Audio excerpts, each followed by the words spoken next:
Hi, I'm Ray from RS Repairs. I've got to get something off my chest here. I don't think it's talked about enough in the industry. So I've been a smart repairer now for 54 now, since I was like 18.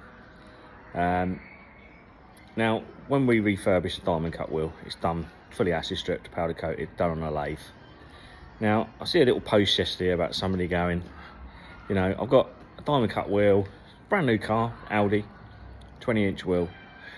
Doesn't need the whole wheel doing, all it needs is a little touch up, rub down and polish or whatever, or a bit of silver paint put over it. That's not diamond cutting a wheel. And I've actually got a prime example in now of that, which I want to show you. So obviously a diamond cut wheel should have lips on it for you to be able to re-diamond cut it.